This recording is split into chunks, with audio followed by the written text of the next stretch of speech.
Everyone, मेरा नाम उर्वशी त्यागी है और आज का टॉपिक है how law can be used as an instrument for creating social change. Society में सोशल चेंज लाने के लिए हम लॉ को कैसे यूज़ कर सकते हैं। सबसे पहले लॉ जो है वो एक set of rules and regulation है जो कि सोसाइटी को रेगुलेट करने में, सोसाइटी की इफ़ेक्टिव वर्किंग में हेल्प करता है। सोसाइटीज़ में जितने भी लोग रहते हैं वो अलग अलग माइंडसेट के होते हैं, अलग अलग इंटरेस्ट और अलग अलग आइडियोलॉजीज़ के होते हैं, तो इसलिए उनमें कॉन्फ्लिक्ट होना बहुत नेचुरल है और इन्हीं कॉन्फ्लिक्ट को रिजॉल्व करने के लिए लॉ एक बहुत अच्छा इंस्ट्रूमेंट और एक बहुत अच्छे वेपन की तरह यूज़ होता है। तो अब सवाल ये उठता है कि लॉ और सोशल चेंज में क्या रिलेशन है।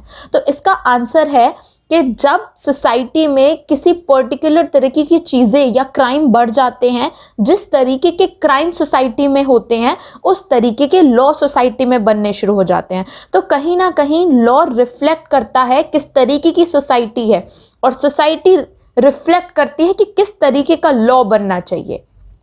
यहाँ पर अगर हम देखें थ्योरीज कौन कौन सी इन्वॉल्व हैं, तो हम बात करेंगे दो डिफरेंट थ्योरीज की।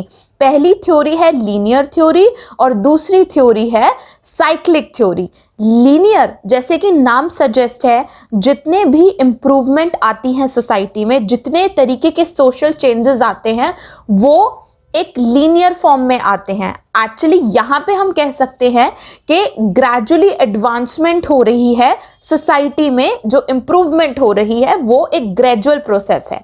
दूसरी तरफ अगर हम देखें साइक्लिक थ्योरी की, तो यहाँ पे जो सोशल चेंजेस आते हैं साइक्लिक थ्योरी के अंडर ये माना जाता है कि वो एक साइक्लिक फॉर्म में आते हैं, वो रिपीट होते रहते हैं in a cyclic form. Law as a controller of society देखें तो क्योंकि लॉ में डिफरेंट पर्सन डिफरेंट माइंडसेट के साथ रहते हैं, जिनके अलग अलग इंटरेस्ट होने की वजह से अलग अलग कॉन्फ्लिक्ट हो सकते हैं, तो इसलिए लॉ एज अ इंस्ट्रूमेंट काम करता है लोगों को रेगुलेट करने में। तो अगर सोसाइटी में एक इंडिविजुअल या ग्रुप ऑफ इंडिविजुअल दूसरे इंडिविजुअल या ग्रुप ऑफ इंडिविजुअल के फंडामेंटल राइट्स को या इंटरेस्ट को हार्म करते हैं, इन्फ्राइंज करते हैं, तो लॉ प्ले में आता है और ऐसा करने से रोकता है। नेक्स्ट हम बात करेंगे Indian constitution as an instrument of social change की।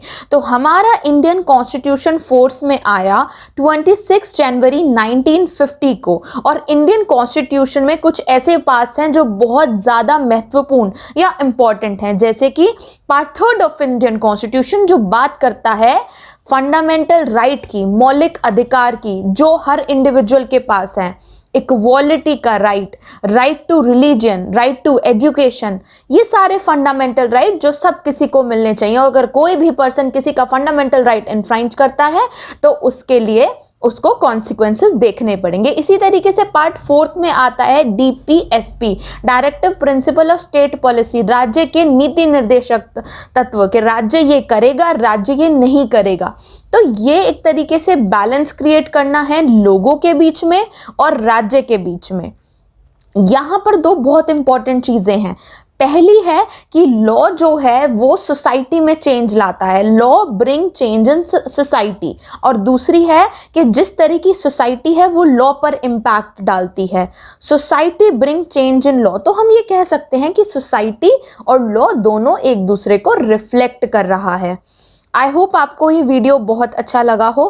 Thank you.